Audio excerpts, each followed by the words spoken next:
की ही शाहू महाराजांची वास्तू आहे. शाहू महाराजांनी आपल्यासाठी, कोल्हापूरकरांसाठी, महाराष्ट्रासाठी, पूर्ण परदेशात फिरायला गेले, मोज मस्तीसाठी गेली नाही. शाहू महाराज आपलं कोल्हापूर आणि महाराष्ट्रात कसं घडू शकतो आपण याचा अभ्यास करण्यासाठी गेले. मुश्रीफ साहेब, आपण पालकमंत्री आहात. मी महाराजांना असं करू शकत नाही, आपल्याकडे मी बोट करू शकतो. आपण पालकमंत्री आहात. उद्या जर काय तिथं गडबड टेंडरिंग मध्ये कमिशन बिमिशन काय झालं तर मी पहिलं तुमच्या हातावर नाही सांगितलं. आपण पालकमंत्री आहात, अजिबात चालणार नाही आम्हाला. बाकीच्या ठिकाणी घेणं देणं नाही आम्हाला. ही शाहू महाराजांची वास्तू आहे. शिवाजी महाराजांच्या विचाराने शाहू महाराजांनी हे सगळं उभा केले. आम्हाला आमचं एवढं शेवटचं पण आहे, रायगड प्राधिकरण मध्ये सुद्धा हक्काने अधिकार सांगतो हीच माझी लाईन आहे.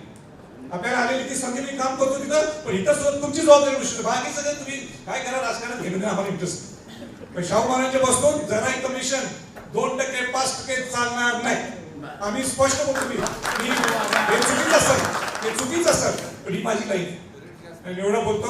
आणि मला जर कुठं काम करायला महाराजांनी संधी दिली तर निश्चितपणाने मी मोठ्या मनाने ती करेन. माझं कौतुक करण्यासाठी नाही, पण मी पूर्ण रायगडची जबाबदारी घ्यायच्या अगोदर पूर्ण इंग्लंडचा दौरा, पूर्ण युरोपचा दौरा 2.5-3 महिने तो केला होता. आज तुम्ही एक उदाहरण माझ्या लक्षात घ्यायचं, ऑस्ट्रियाला जर गेला, युरोपमध्ये व्हिएना त्याचं कॅपिटल आहे. आज व्हिएना हा दुसऱ्या महायुद्धात पहिल्या महायुद्धात सगळं पूर्ण संपुष्टात झालं, काहीच नव्हतं तिथं.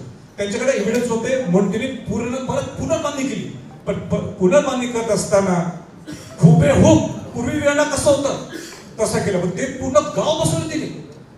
मग आपण का करू शकत नाही? म्हणजे आपल्याला त्याचा आदर्श घ्यायचा नाही. करायची जिद्द ठरवली कोल्हापूरकरांनी ते सगळं करू शकतात. एवढं सगळं